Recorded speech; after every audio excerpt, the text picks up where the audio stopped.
Bangladeshi tag দিয়ে পশ্চিমবঙ্গের 4 মুসলিম নারী শিশুকে আটক করে নির্যাতন। বৈধ পাসপোর্ট ও আধার কার্ডের মতো অকাট্য ভারতীয় নথিপত্র থাকা সত্ত্বেও পশ্চিমবঙ্গের 3 মুসলিম নারী ও এক শিশুকে বাংলাদেশি ট্যাগ দিয়ে আটক করে নির্যাতনের অভিযোগ। ঘটনায় তীব্র চাঞ্চল্য তৈরি হয়েছে মহারাষ্ট্রের থানে জেলায়। শুধু আটক করাই নয়, তড়িঘড়ি করে তাদের ডিটেনশন সেন্টার বা আটক কেন্দ্রে পাঠানোর সমস্ত প্রস্তুতিও সম্পন্ন করে ফেলেছিল পুলিশ। তবে শেষ রক্ষা হয়নি। সামাজিক যোগাযোগ মাধ্যমে তীব্র ক্ষোভ, জনরোষ এবং রাজনৈতিক দল এআইএমআইএম এর জোরালো প্রতিবাদের মুখে শেষ পর্যন্ত নিজেদের ভুল স্বীকার করে মধ্যরাতে তাদের ছেড়ে দিতে বাধ্য হলো থানে প্রশাসন। স্থানীয় সূত্রে জানা গেছে, আটক হওয়া নারীদের মধ্যে দুজন দীর্ঘদিন ধরে থানে এলাকায় বসবাস করছেন এবং দর্জির কাজ করে জীবিকা নির্বাহ করেন। বাকি দুজন পশ্চিমবঙ্গ থেকে মহারাষ্ট্রে তাদের আত্মীয়ের বাড়িতে বেড়াতে এসেছিলেন, যাদের মধ্যে একটি নাবালক শিশুও ছিল।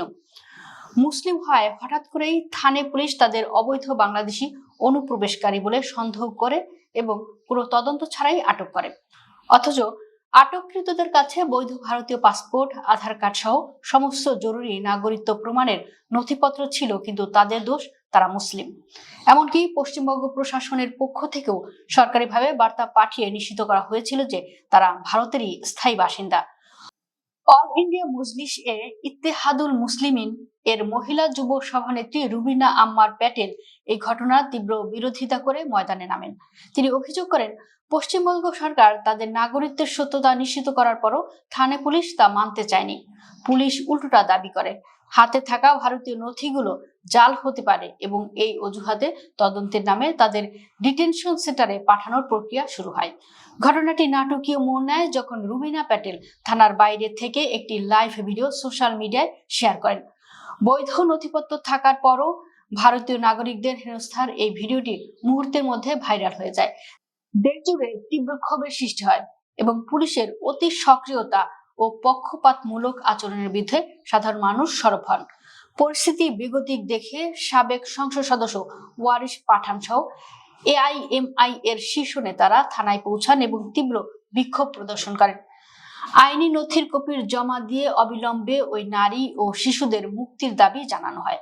জনরোষ এবং রাজনৈতিক চাপের মুখে অবশেষে মঙ্গলবার গভীর রাতে টনক নড়ে থানে জেলা প্রশাসনের। তড়িঘড়ি করে পুনরায় সমস্ত নথিপত্র যাচাই করা হয়।